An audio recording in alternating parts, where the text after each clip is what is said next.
In front of me is Huawei Nova 11 Pro, and today I would like to show you how you can connect it to a printer.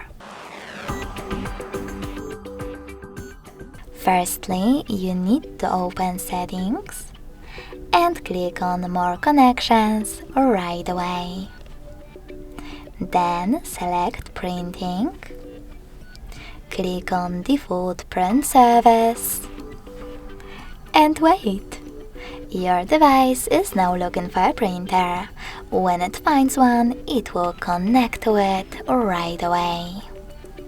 Thanks so much for watching. If you enjoyed this video, don't forget to leave a like, comment and subscribe. Bye!